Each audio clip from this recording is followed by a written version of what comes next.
ang isang tunay na pangulo ng isang bansa, bago pa man siya iluklok ng mga tao sa pwesto, ay marapat lang na may nakahanda ng mga plataporma at mga proyekto na siyang kanyang isa sa katuparan sa panahon ng kanyang panunungkulan.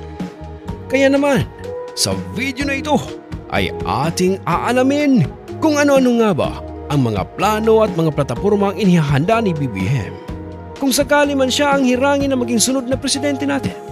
At sa pamamagitan nito ay malalaman natin kung siya ba talaga ay karapat-dapat na pamunuan ng ating bansa. Lahat ng yan ay ating aalamin dito lang sa channel na ito. Number 1, ang pagpapatuloy ng Build Project ni Pangulong Duterte. Ang isa sa mga bagay na gagawin daw di umano ni BBM ay ang ipagpatuloy ang mga maiiwang proyekto ni Pangulong Duterte, katulad ng Build Project.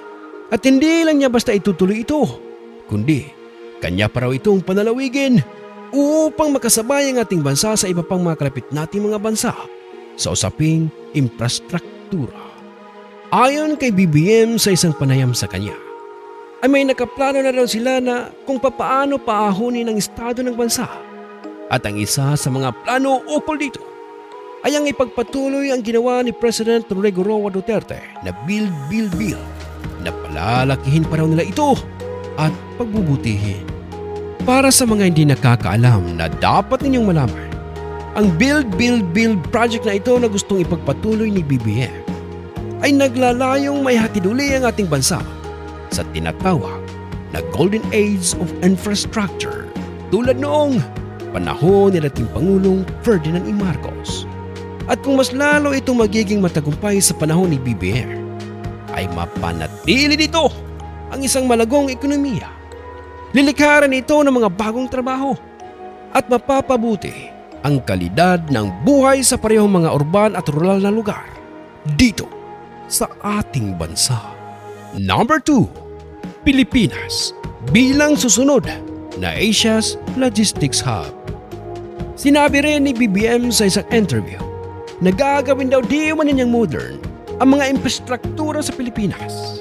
Kung gagawin daw kasi ito, ay makakatiyak tayo na ang ating bansa ang susunod na magiging logistics hub sa buong Asia.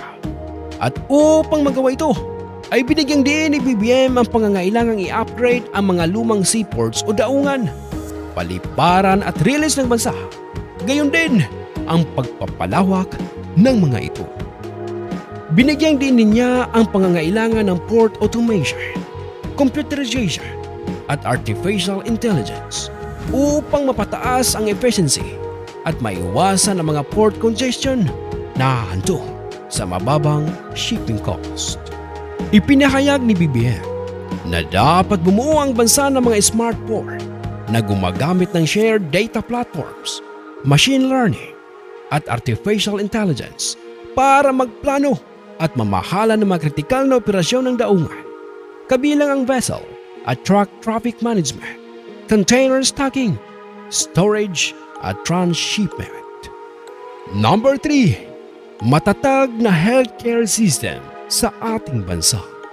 Ang mababang pasahod ang isa sa mga itinuturong dahilan kung bakit nagpapasya ang maraming nurses ng mga ibang bansa upang kumita ng mas malaki o kaya naman ay lumipat sa panibagong career. Ayon sa tala ng pamahalaan, may 75,000 na mga nurse ang nagtatrabaho sa pampubliko at pampribadong mga hospital. Ngunit, kapos pa rin ang bansang aabot sa 109,000 na mga nurses. At ang pinakamasakit pa dito, ang mga nurse mula sa Pilipinas ang may pinakamababang sahod sa Southeast Asia. Aabot lamang sa 30,000 ang karaniwang sahod kada buwan ng mga local nurses. Kumpara sa mga nurse sa Singapore, kumikita ito ng 200,000 kada buwan. Kaya naman, kung mananalo daw si BBM bilang presidente, ay agad niyang lulutasin ang problemang ito. At ang proyektong ito ay tinatawag niya bilang Tawid COVID Beyond COVID Program.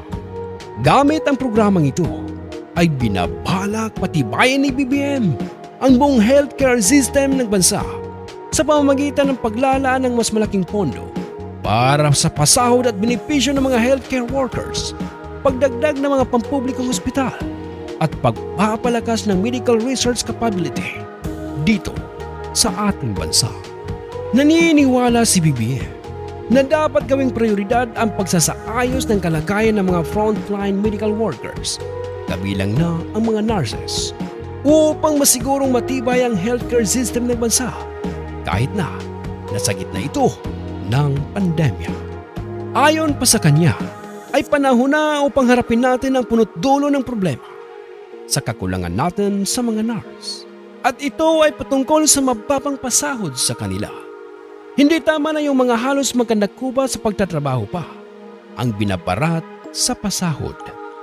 At dahil ang COVID-19 ay magiging bahagi na ng pang-araw-araw na pamumuhay natin, ngayon natin sila dapat masuportahan at alagaan. Ang proyektong ito ay buuin daw sa tulong ng ilang mga mapagkakatiwalaan mula sa iba't ibang sektor.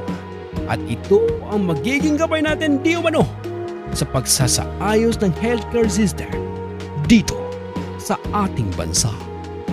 Number 4. Unity.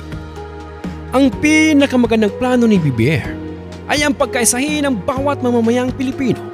Naniniwala si BBM na ang mga mamamayan na may pagkakaisa ay sama-samang kumikilos at nagtratrabaho tungo sa isang layunin sa halip na bigyang kasiyahan ng kanilang makasariling motibo. Naniniwala si BBM na mahal ng mga Pilipino ang bayang Pilipinas, gayon din ang kanilang kapwa mamamayan. Ang pagkakaisa ay malaking usapin sa kaunlad ng pamumuhay ng isang mamamayan. Pagkakaisa, ito ang pagkakaroon ng pagkakaugnayan ng bawat mamamayan sa ating bansa. Nagkakaroon tayo ng isang layunin upang makamit ang ating hinahangad na pagbabago sa ating bansa at makamit ang magandang buhay na ating inaasahan. Sa isang bansa, mahalaga na lahat ng mamamayan ay nagkakaisa upang makamit nila ang iisang layunin na ninanais nilang makamit. Kung ang layunin nila ay magkaroon ng isang masaganang buhay ang mga tao sa bansa, kinakailangan na hindi lamang ang namumuno ang nagpapasimula at sumusunod sa batas na ginawa, kalakip ng layunin na ninanais nila. Kinakailangan na ang lahat ng mga tao ay gawin din ang kanilang tungkulin na sundin ang utos o batas na kalakip nito upang tunay na makamit natin ang ating mga inaasam.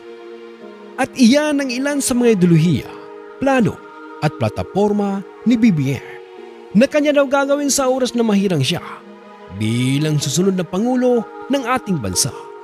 At ang isang tao na may ganitong ideolohiya ay tiyak na magdadala ng malaking kasaganaan sa kanyang mga nasasakupan.